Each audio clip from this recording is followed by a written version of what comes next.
The year is 1918. Paris is occupied. Not by tourists, not by liberators. By the German Imperial Army. The black, white, red eagle flag hangs from the Eiffel Tower. Kaiser Wilhelm II has ridden through the Arc de Triomphe. The crowd is silent. The cobblestones are cold. The Great War ended 4 years early, and Germany won. This is not the world you know. This is the world that almost was. Go back to September 1914. The war is 6 weeks old. The German army has moved faster than anyone believed possible. Belgium is crushed. The French army is in retreat. Paris itself is so close, the German high command can practically see the spires. The Schlieffen Plan, Germany's master blueprint for a two-front war, is working. Sweep through France in 6 weeks, then turn east, and destroy Russia before it can mobilize. But something goes wrong. General Alexander von Kluck commands the German First Army, the rightmost edge of the great sweeping arc bearing down on Paris. Under the Schlieffen Plan, his army is supposed to swing wide, west of Paris, then south, encircling the city and collapsing the French lines from behind. Instead, von Kluck wheels inward, east of Paris, chasing retreating French forces. He opens a gap.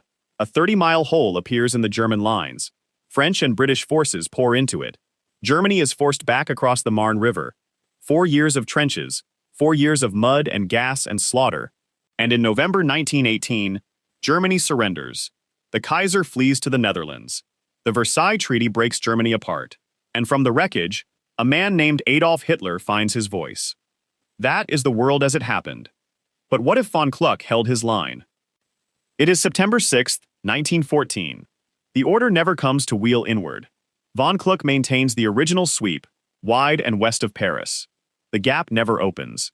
The French counterattack, the famous miracle of the Marne, finds no seam to exploit and collapses under German pressure. French General Joffre's lines buckle. The government of France, which had already evacuated to Bordeaux, never returns. Paris falls by October 1st. The shock of it reverberates across every capital in Europe. France has not fallen this fast since 1870.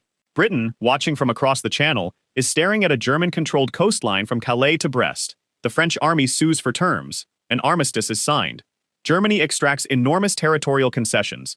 Northeastern France, Belgium under German administration, French colonial assets in Africa. But the terms, while brutal, are not designed to humiliate. Germany has won cleanly. It does not need to grind France into the dirt. The Western Front is over in 4 months. Britain fights on, but without France, without a land army in Europe, it is punching into the void. By 1916, the British public has no appetite for a war that cannot be won. Prime Minister Asquith falls. A new government negotiates a separate peace. Britain keeps its empire and its navy. Germany keeps the continent. The war ends. 14 million people who died in the real war are still alive. And here is where the alternate world diverges most completely from everything you know. The United States never enters the war. There is no reason to. The conflict ends in 1916, before American involvement becomes politically viable. Woodrow Wilson's 14 points are never delivered. His League of Nations is never proposed. America, satisfied, retreats into its own vast continental concerns. The United States in 1920 is an industrial giant with no military ambitions, no European entanglements. No American entry means no American exit. And with no exit, there is no triumphalist mythology of American intervention that shapes the politics of the entire century that follows. In Russia, things move faster but differently. Germany, free from the Western Front, applies overwhelming force in the East. Russia collapses not in exhausted revolution, but under crushing German military pressure.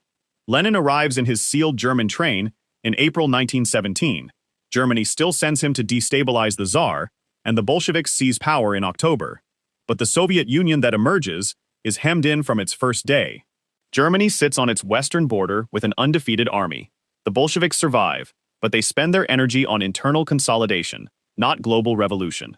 The Cold War as history knows it does not exist. In the Middle East, the consequences may be the most lasting of all. In the real 1916, Britain and France secretly signed the Sykes-Picot Agreement. 2 men with a pencil drawing lines across a map of Arab lands, lines that carved out Iraq, Syria, Lebanon, and Palestine, with no regard for the people already living there. Those lines became the borders of the modern Middle East.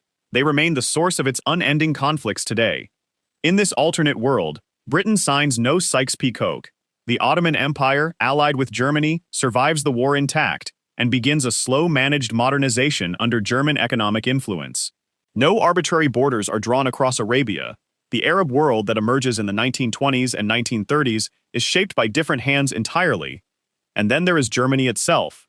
Without defeat, without Versailles, without the hyperinflation of the 1920s and the poisonous lie of the stab-in-the-back myth, the claim that Germany's army had been betrayed from within, there is no soil in which Adolf Hitler can grow. The Nazi Party never exists. The Holocaust never happens. 6 million Jewish lives, and 5 million others, systematically destroyed in the real 20th century, are never touched. This is not a small detail. It is the moral weight of the entire alternate timeline.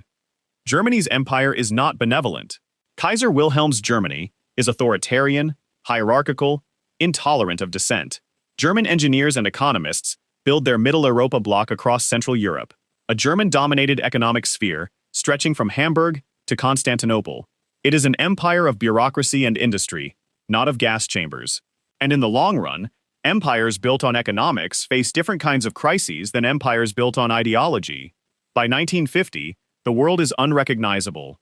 Europe has not been rebuilt under American money. There is no Marshall Plan, no NATO, no American military presence on the continent. The Atlantic Alliance that defined the real 20th century never forms. Instead, the world is multipolar. German Europe, a cautious and contained Soviet Union, an aloof United States, a slowly modernizing Ottoman-influenced Middle East, and a British Empire in managed decline. Not necessarily a better world, but a profoundly different one. The Battle of the Marne lasted 5 days. Von Kluck's wheel inward, the mistake that saved France, took a matter of hours.